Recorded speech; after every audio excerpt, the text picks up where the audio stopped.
ప్రియ దేవుని బిడ్డలారా, బైబిల్ చదవటం వినటం వల్ల మనలో విశ్వాసం పెరుగుతుంది. మన మార్గానికి త్రోవ చూపుతుంది. సమస్త జనులను శిష్యులనుగా చేయుడి మత్తయి 28:19 వచనంలో దేవుని వాక్యం తెలియచేస్తోంది. తెలుగు బైబిల్స్ను ఆర్ఆర్కే మూర్తి గారు రీసెర్చ్ చేసి విశ్లేషణ చేసిన బైబిల్లోని ప్రతి అధ్యాయాలను వచనాలను వరుస క్రమంలో అనగా ఆదికాండం నుండి ప్రకటనా గ్రంథం వరకు ఇవ్వబడుతుంది. ప్రతి ఒక్కరూ ఆధ్యాత్మికంగా విశ్వాసంలో బలపడి మీ జీవితంలో ఎదుర్కొంటున్న సమస్యల నుండి విడుదల పొందండి. ప్రతి ఒక్కరూ మీ దీవెన టీవీని సబ్స్క్రైబ్ చేసి ఈ వాక్యాన్ని లైక్ చేసి మీ మిత్రులకు బంధువులకు షేర్ చేయండి. దేవుని సువార్తను ప్రకటింపబడుటలో మీరు పాలిభాగస్తులు కండి. ప్రియ దేవుని బిడ్డలారా, మన ధ్యాన భాగం యోహాను సువార్త 4వ అధ్యాయం 27 నుండి 54వ వచనం వరకు సావధానంగా వినండి. ఇది యాకోబు బావి వద్ద సన్నివేశం. ఇంతలో ఆయన శిష్యులు వచ్చి ఆయన స్త్రీతో మాట్లాడడం చూచి ఆశ్చర్యపడ్డారు గాని నీకేమి కావాలి అని గాని ఈమెతో ఎందుకు మాట్లాడుతున్నావని గాని ఎవరూ అడగలేదు. ఆ స్త్రీ తన కుండ విడిచిపెట్టి ఊరిలోనికి వెళ్లి ఆ ఊరి వారితో అన్నది, మీరు వచ్చి నేను చేసినవన్నీ నాకు చెప్పిన మనుష్యుణ్ణి చూడండి, ఈయన క్రీస్తు కాడా? వారు ఊరిలో నుండి బయలుదేరి ఆయన వద్దకు వస్తూ ఉన్నారు.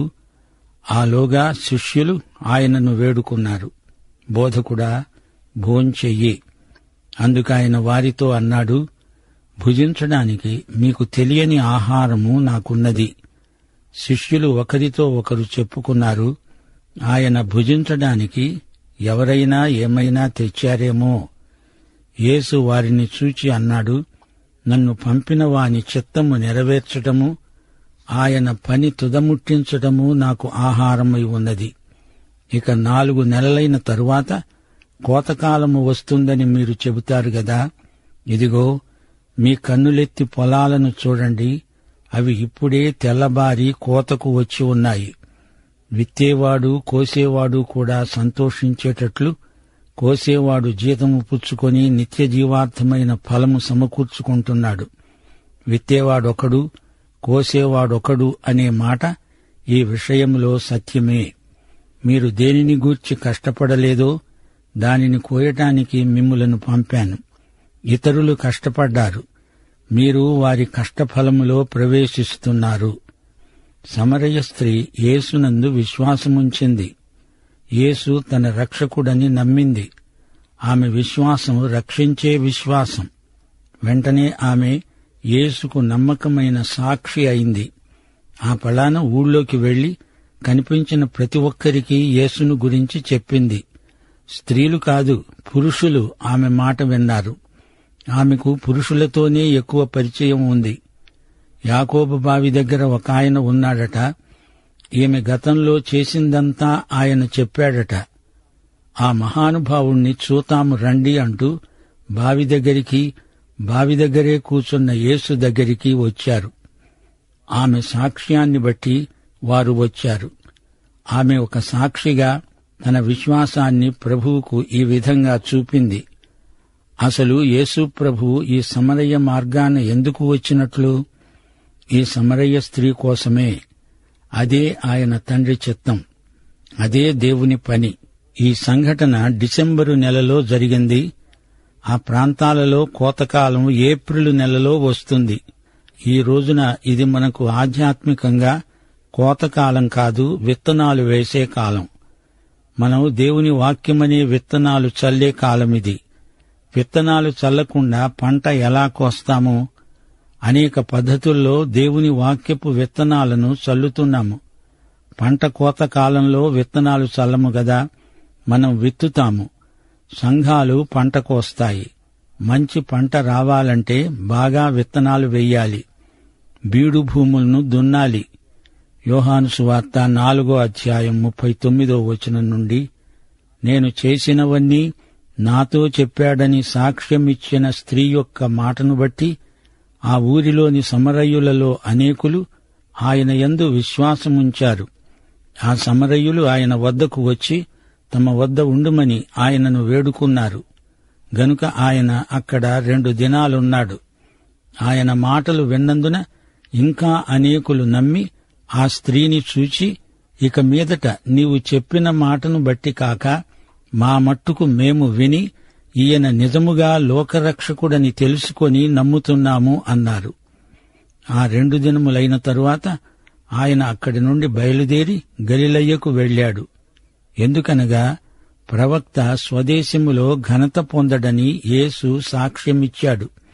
గలిలయులు కూడా ఆ పండుగకు వెళ్లేవారే గనుక యెరూషలేములో పండుగ సమయంలో ఆయన చేసిన కార్యములన్నీ వారు చూచినందున ఆయన గలిలయకు వచ్చినప్పుడు వారాయనను చేర్చుకున్నారు.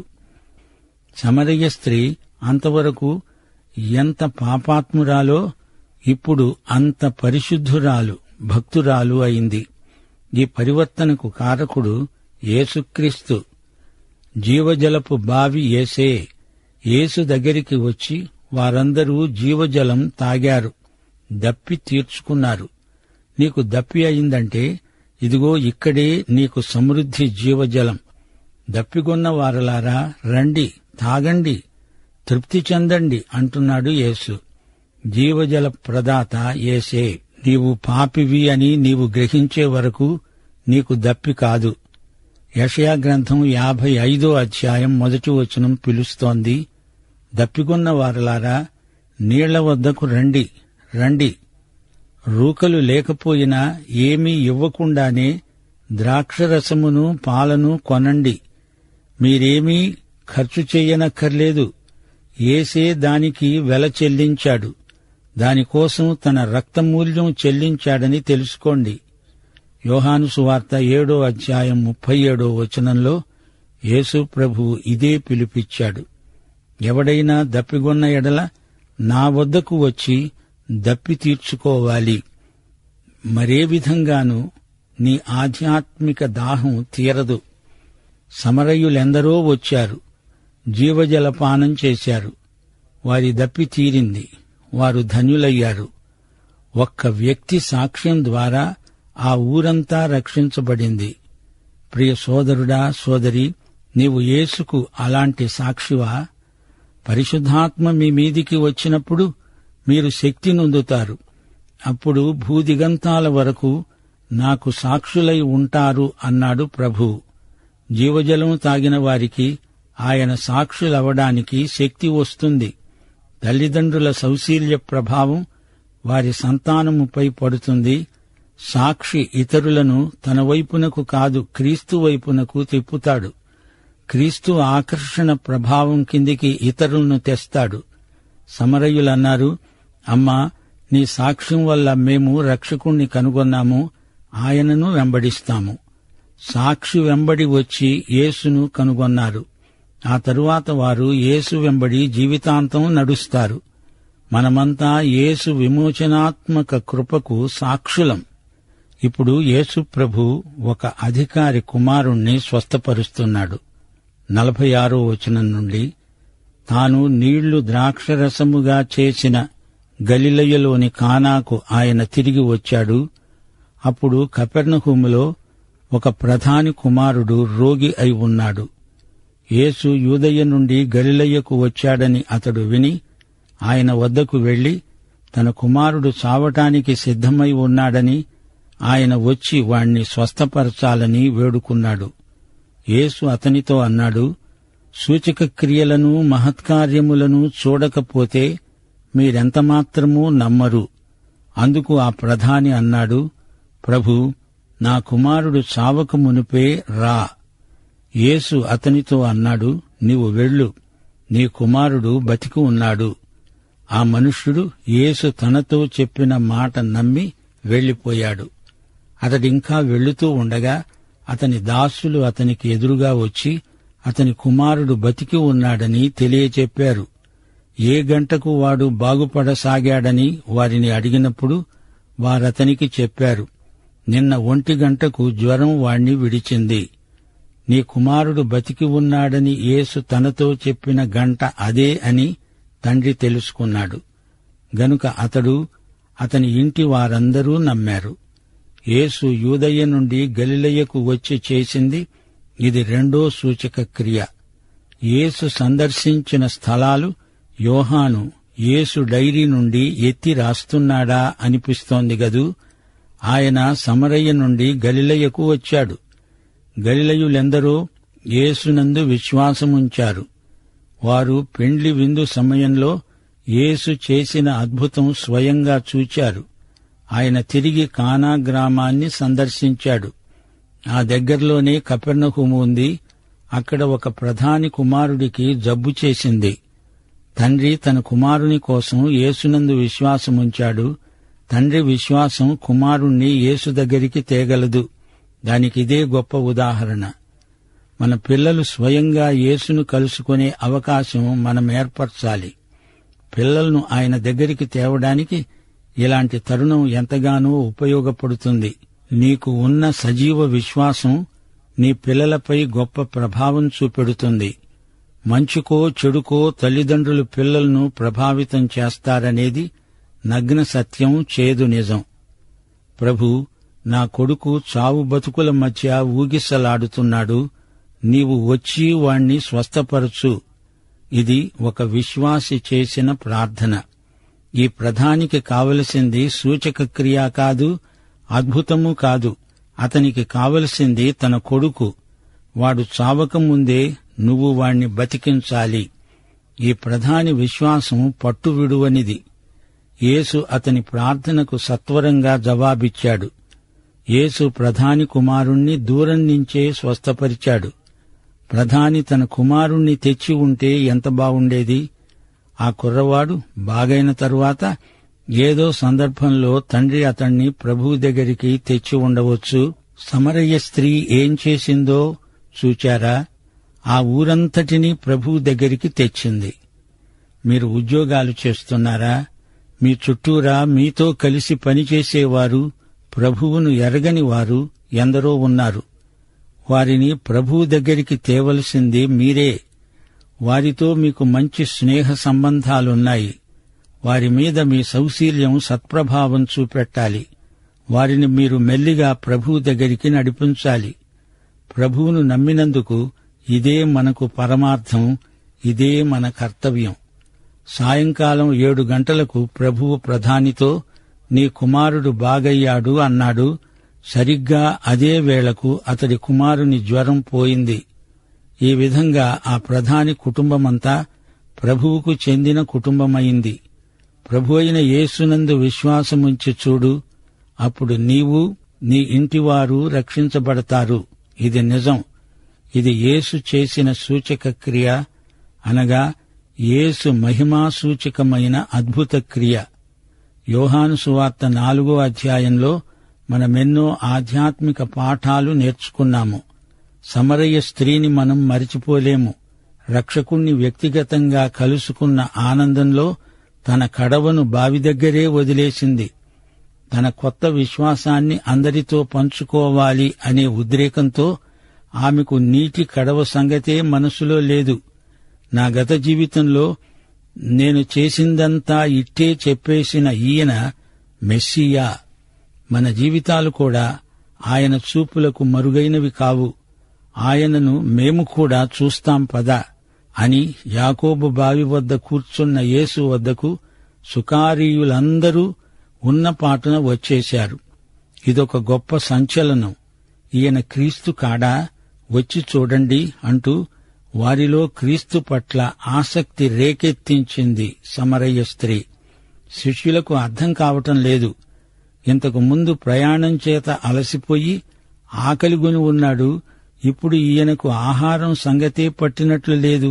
యేసు ప్రభువు తన శిష్యులకు దివ్యోపదేశం చేశాడు. మీకు తెలియని ఆహారం నాకున్నది అన్నాడు ప్రభువు. ఈ మాటలు శిష్యులకు అర్థం కాలేదు. వారు భౌతికమైన ఆహారాన్ని గురించి ఆలోచిస్తున్నారు.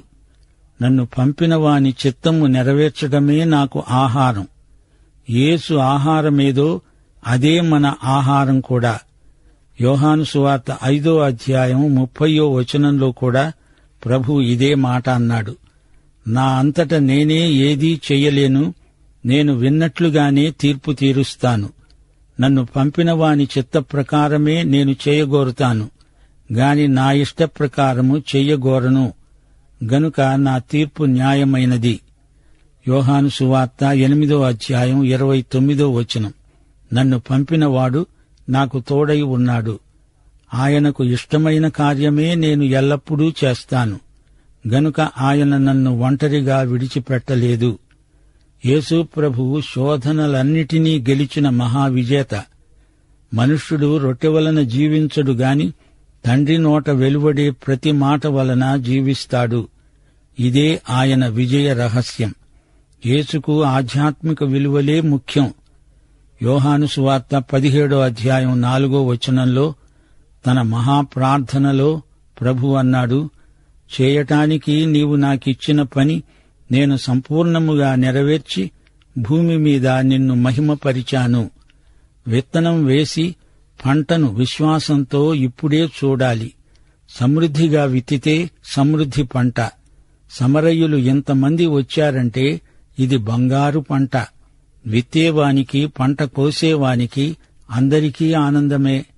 2 కొరింథీ 2:15-16 పంట కోత తీర్పు సమయం. రక్షించబడే వారి పట్ల, నశించే వారి పట్ల మేము దేవునికి క్రీస్తు సువాసన అయి ఉన్నాము. నశించే వారికి మరణార్థమైన మరణపు వాసనగాను, రక్షించబడే వారికి జీవార్థమైన జీవపు వాసనగాను ఉన్నాము. కన్నీటితో విత్తేవాడు ఆనందగానముతో పంట కోస్తాడు. దేవునికి స్తోత్రం. 2 రోజులు ప్రభువు అక్కడే వారి మధ్య ఉన్నాడు. యేసు ప్రబోధాలు విని అనేకులు రక్షించబడ్డారు. యేసే సార్వత్రిక రక్షకుడు. సమరయులని, యూదులని ఎట్టి భేదమూ లేదు. అందరూ రక్షణకు అభ్యర్థులే. ఒక ప్రధాని కుమారుణ్ణి యేసు స్వస్థపరిచిన విధానం మరోసారి గమనించండి. అతడు కపెర్నహూము నుండి కానాకు ఆదరాబాదరాగా యేసు దగ్గరికి వచ్చాడు. 42 కిలోమీటర్ల ప్రయాణం చేసి వచ్చాడు. యేసు ఎలాగైనా చావబోయే తన కొడుకును బతికిస్తాడనే నమ్మకం అతనికుంది. కేవలం అద్భుతాల వైపే చూచే విశ్వాసం చౌకబారు విశ్వాసం అని ప్రభువు గట్టిగా మాట్లాడాడు. యేసునందు విశ్వాసం తప్పనిసరి. ఆధ్యాత్మికంగా రక్షణ అనుభూతి సహజాతీత స్థాయికి చెందిందే. అయినా కొందరు భౌతిక అద్భుతాలను తెచ్చి మొదట ఉంచుతారు. 1 కొరింథీ 1:22 యూదులు సూచక క్రియలు చేయమని అడుగుతున్నారు. గ్రీసు దేశస్థులు జ్ఞానం వెతుకుతున్నారు. అయితే మేము సిలువ వేయబడిన క్రీస్తును ప్రకటిస్తున్నాము. నీ కొడుకు బాగయ్యాడు పో అన్నాడు యేసు. కపెర్నహూములో ఉన్న రోగిని యేసు కానాలోనే ఉండి స్వస్థపరిచాడు. నీవు కపెర్నహూముకు రా అని ప్రధాని వేడుకుంటే ప్రభువు విశ్వాసం దూరమెరుగదు అనే సత్యాన్ని ప్రధానికి నేర్పాడు. అడిగిన దానికంటే, ఊహించిన దానికంటే ప్రభువు అతనికి ఎక్కువగానే ఇచ్చాడు. యేసు మాట నమ్మాడు, యేసును నమ్మాడు. ప్రధాని కుమారుని స్వస్థత యేసు మాట్లాడిన క్షణంలోనే జరిగింది. అతడు అతని ఇంటివారు ప్రభువును నమ్మారు. ప్రభు అయిన యేసునందు విశ్వాసముంచు. నువ్వే కాదు, నీ ఇంటివారు రక్షించబడతారు. ప్రియ సోదరా, సోదరి, నీ సంగతేమిటి? నీవు నీ ఇంటివారు రక్షించబడ్డారా? దేవుడు నిన్ను సమృద్ధిగా దీవించునుగాక. ఆమేన్.